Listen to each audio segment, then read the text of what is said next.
Баршаңызға сәлем достар.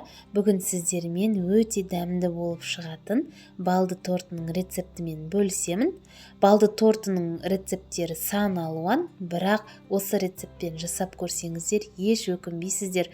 Сондықтан видеоны соңына дейін тамашалап, менімен бірге дайындаңыздар. Ол үшін 150 грамм сары май және 150 грамм балды су моншасында ерітіп аламыз.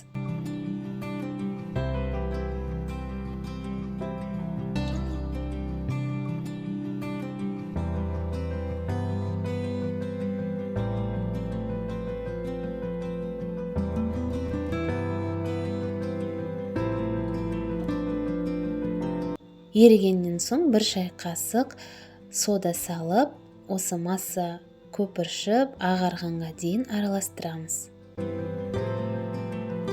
Оның үстінен 1 стакан қант саламыз.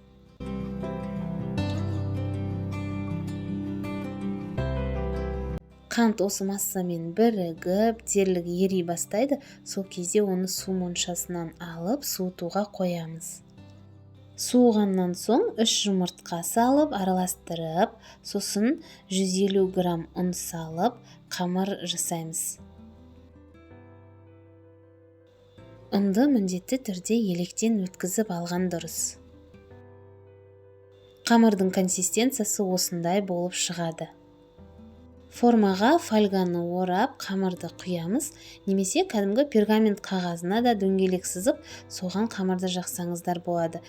Әр коржға 4 ас қасықтан қамырды салып, жағып, 180 градуста қызып тұрған пешке салып, пісіріп аламыз.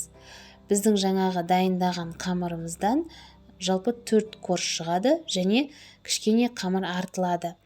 Ол қамыр кейін біздің тортымызды сәндеуге керек болады. Осылай пісіріп алып, формадан босатып, суытуға қоямыз. Барлық корждарды пісіріп аламыз.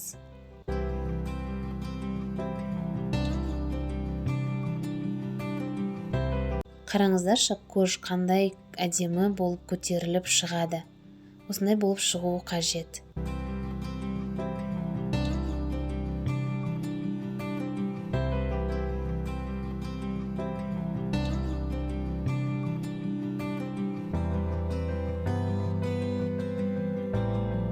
Корждар дайын болды, бөлме температурасында суытып аламыз.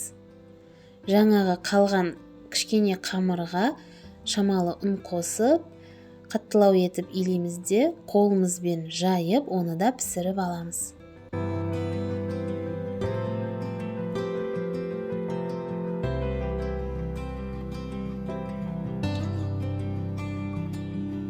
Сосын оны блендермен немесе қолмен үгітіп аламыз. Ол біздің тортымыздың сәндеуге қажет болады.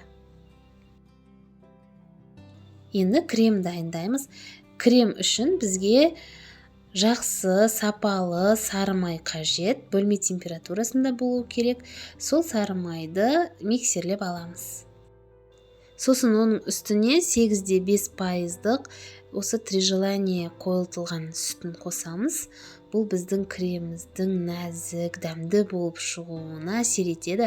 Егер де сапасыз, арзан қойылтылған сүт қолданатын болсаңыздар, крем бұлай жақсы шықпайды. Барлық корждар суып болғаннан соң, кремді әр корждың арасына 3-4 қасықтан салып, тортты жинаймыз.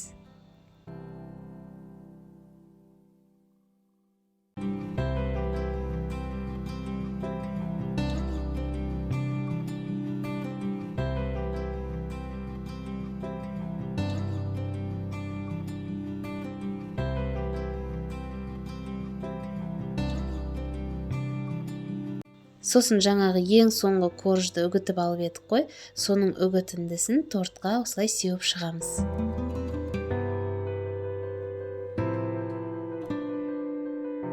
Сосын тортты тоңазытқышқа кемінде 2-3 сағатқа алып қойыңыздар. Мен 1 түнге қалдырдым. Тортты кесіп қарайық.